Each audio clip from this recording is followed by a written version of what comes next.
Alexis जी टॉकवेल की जो democracy के ऊपर जो राय उन्होंने अमेरिका के कॉन्टेक्स्ट में दी, वो बहुत ही अद्भुत है, वो बहुत ही यूनिक है। बेसिकली वे अमेरिका के प्रिजन सिस्टम की स्टडी करने के लिए गए थे या बाहर से गए थे, पर भीतर से वो अमेरिका की डेमोक्रेसी और वहाँ की सोसाइटी के नेचर को स्टडी कर रहे थे। उनका जन्म फ्रांस की एक नोबेलिटी में हुआ, कैथोलिक बैकग्राउंड में, और उनके फैमिली मेंबर्स कुछ कट गए फ्रेंच रेवोल्यूशन में और कुछ बच गए। नंदलेस उसके बाद भी वे फ्रेंच गवर्नेंस स्ट्रक्चर में लगे रहे, काम करते रहे, और जो 1830 का सेकंड फ्रेंच रेवोल्यूशन जो आया और ज़्यादा बुर्जुआजी जो रेवोल्यूशन जो आता है, उसको भी वो विटनेस करते हैं और वो रियलाइज़ करते हैं कि इक्वालिटी आने वाले टाइम में बहुत ही महत्वपूर्ण हो चुकी है और जो मानव समाज में जो लोग इस वक्त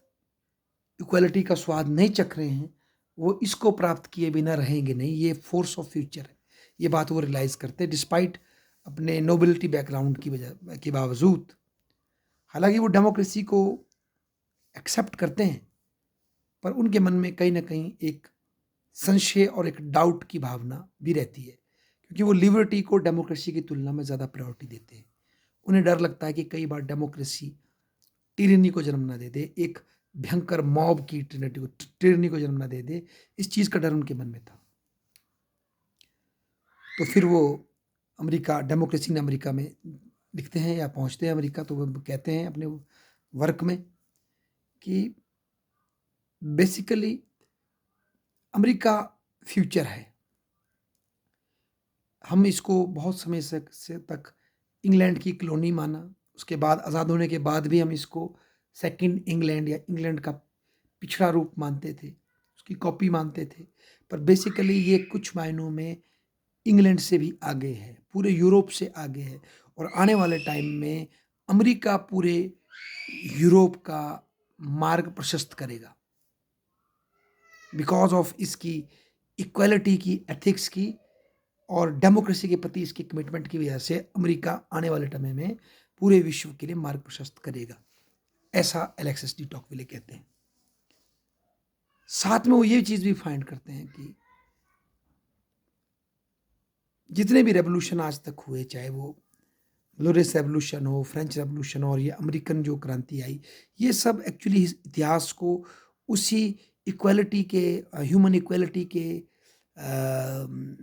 आइडियल की तरफ पुश कर रहे हैं। पर खतरा इसमें ये है, वो कहते हैं कि आने वाले टाइम में कहीं इक्वालिटी की चाह में, इक्वालिटी के कारण जो लिबरल वैल्यूज़ हैं, जो लिबर्टी है, फ्रीडम है लोगों का अपनी ओपिनियन रखने का, अपने डिफरेंस ऑफ ओपिनियन को प्रिजर्व करने का, कहीं वो ख़त्म ना हो जाए और एक इतना ज़्यादा कोर्सिव नई फॉर्म ऑफ गवर्नमेंट ना बन जाए जितना कि कोई भी डेस्पॉट, कोई भी लुइस 16 फ्रांस का नहीं बन सकता था, कि उससे भी बहुत ही ज़्यादा pervasive totalitarian form of government खड़ी ना हो जाए, क्योंकि उसको पूरी मास गवर्न करेगी, पब्लिक की ओपिनियन गवर्न करेगी, आपके नेबर्स की ओपिनियन गवर्न करेगी, और ऐसे में कोई व्यक्ति अपने जेन्युइन डिफरेंस ऑफ ओपिनियन रख पाना उस व्यक्ति के लिए बड़ा मुश्किल हो जाएगा। ये बात उन्होंने बोली। और अगर हम 20वीं शताब्दी को देखें तो राइज ऑफ मार्क्सवाद, सोशलिज्म, रेडिकल सोशलिज्म और नाजिज्म के बाद हम ये चीज़ देखते हैं कि और भी ज़बरदस्त टिनिकल, बल्कि टोटलिटेरियन फॉर्म ऑफ गवर्नेंस सामने आई, जो कि आपके जीवन के हर एक स्पेयर को रेगुलेट करती है, यहाँ कि किसी भी फ्रांस के निरंकुश शासक ने कभी नहीं किया था, जैसा कि किसी भी इंग्लैंड के किसी निरंकुश शासक ने आज तक कभी नहीं किया था। उस तरह की फॉर्म ऑफ गवर्नेंस आती है जो बिल्कुल आपकी प्रोसेस ऑफ थिंकिंग को भी चैलेंज कर देती है। तो ये बात एलेक्सिस डी टॉकविले ने बड़ी पहले बता दी थी, और उनकी इसी वर्क को पढ़कर जॉन स्टुअर्ट मिल उनके काफ़ी फैन हुए, उनके प्रशंसक हुए, और उन्होंने ये कहा कि एलेक्सिस डी टॉकविले ने अपने डेमोक्रेसी इन अमेरिका के वर्क में बेसिकली पॉलिटिकल थ्योरी को और पॉलिटिक्स को एक नया पैराडाइम दे दिया। वो ये है कि क्या डेमोक्रेसी के आने से, इक्वालिटी के नॉर्म के चेरिश होने से लिबर्टी बच पाएगी? क्या डेमोक्रेसी और इक्वालिटी से लिबर्टी का एथिक्स खत्म तो नहीं हो जाएगा? लोगों के फ्रीडम को कर्ब तो नहीं कर दिया जाएगा? ये अब सबसे बड़ी मेन फंडामेंटल क्वेश्चन है पॉलिटिकल थ्योरी का। इस निष्कर्ष पे हमारे जॉन स्टुअर्ट मिल पहुंचे। वैसे जॉन स्टुअर्ट मिल ने भी कई वर्क लिखे, पर सबसे फेमस वर्क उनका ऑन लिबर्टी हुआ, और वो खुद भी कहते थे कि मेरी सभी राइटिंग्स में से सबसे महत्वपूर्ण वर्क ऑन लिबर्टी ही होगा, ना कि पॉलिटिकल इकोनॉमी या अन्य जो फिलोसफिकल उनके वर्क थे। क्योंकि वो देख रहे थे कि जिस गति से लोगों में इक्वालिटी की भावना, समाजवाद की भावना, डेमोक्रेसीटाइजेशन की भावना बढ़ रही है, इसका डायरेक्ट कॉन्सिक्वेंस हो सकता है कि इक्वालिटी के नाम पे लोगों के फ्रीडम्स को भी कर्व कर दिया जाएगा, उनके डिफरेंस ऑफ ओपिनियन को भी सबवर्ट कर दिया जाएगा, क्योंकि उनको ये कहकर ब्लेम किया जाएगा कि आप ग्रुप से अलग चल रहे हो, आप लोगों से अलग चल रहे हो, therefore you are anti people, you are anti society. तो शायद लोग अपनी ऑनेस्ट डिफरेंस ऑफ ओपिनियन ना रख पाए। इसीलिए जॉन स्टुअर्ट मिल फिर अपनी ऑन लिबर्टी में पूरा फोकस करते हैं कि व्यक्ति को अपनी बात को एक्सप्रेस करने की पूर्ण आज़ादी हो, और उसके संदर्भ में अपने तर्क पेश करते हैं कि अगर एक व्यक्ति को बोलने से हम रोक देते हैं तो उसका मतलब है समाज पहले ही खुद को इनफॉलेबल मान रहा है, हमारी कोई गलती हो ही नहीं सकती, जो कि अपने आप में बहुत खतरनाक चीज़ है। दूसरी बात, कोई भी ओपिनियन पूर्ण रूप से गलत नहीं हो सकती, उसमें कुछ मात्रा में सत्य हो सकता है। अगर किसी व्यक्ति को हम अपनी बात रखने नहीं देंगे तो उसकी बात में जो कुछ मात्रा में भी सत्य है, वो हमारे जो परम सत्य है उसको परिष्कृत कर सकता है, उसको और निखार सकता है, हम उस एडिशन से वंचित हो जाएंगे। तीसरा, अगर हमारी बात सत्य है भी तो उस सत्य को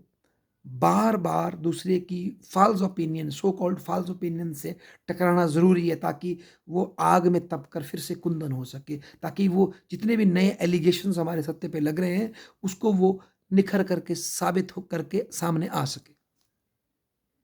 इन क्राइटेरिया के बेसिस पर मिल जो है व्यक्ति के लिए कंप्लीट फ्रीडम मानते हैं उसकी ओपिनियन के को रखने के लिए, क्योंकि वो ये मानते हैं कि अगर ऐसा नहीं होगा तो डेमोक्रेसी जो है एक भयंकर तानाशाही निरंकुशतावादी सिस्टम में कन्वर्ट हो सकती है, जिसमें लोगों के नाम पर ही तानाशाही होगी। और ये बात बाद में साबित भी हुई 20वीं शताब्दी में। तो इस तरह से हमारे एलेक्सिस डी टॉकविले और जॉन स्टुअर्ट मिल आपस में मिले हैं। जब जब डेमोक्रेसी, इक्वालिटी वर्सेस लिबर्टी की बात होगी या उनके संबंध की बात होगी, इक्वालिटी और लिबर्टी की, तो इन विचारकों को पढ़ना, इन विचारकों के इसको देखना बहुत ज़रूरी है, क्योंकि इनके आने से पहले डेमोक्रेसी एक आदर्श था जिसको लॉक ने, हॉब्स ने या किसी रूसो ने प्राप्त करने का सपना देखा, फ्रांस की क्रांति ने सपना देखा, ग्लोरियस रेवोल्यूशन ने सपना देखा कि डेमोक्रेसी आएगी तो सारी समस्याएं सॉल्व हो जाएगी। पर इन दोनों को, क्योंकि ये बाद में आए, ये मौका मिला कि प्रैक्टिकली डेमोक्रेसी की जो ग्राउंड में जो इम्प्लीकेशन खड़ी होंगी डेमोक्रेसी के इम्प्लीमेंट होने से, उसके सिस्टम में जो फ्लॉज होंगे उनको प्रैक्टिकली देखने का इन दोनों को मौका मिला, और वही इन्होंने एक्सप्रेस किया कि किस तरह से इंक्रीजिंग सेंस ऑफ डेमोक्रेटाइजेशन जो है वो लोगों को एम्पावर तो कर सकती है, पर साथ ही साथ एक मोर टिरेनिकल फॉर्म ऑफ गवर्नेंस को जन्म दे सकती है। ऐसा ये दोनों भाई हमारे कहते हैं। Thank you.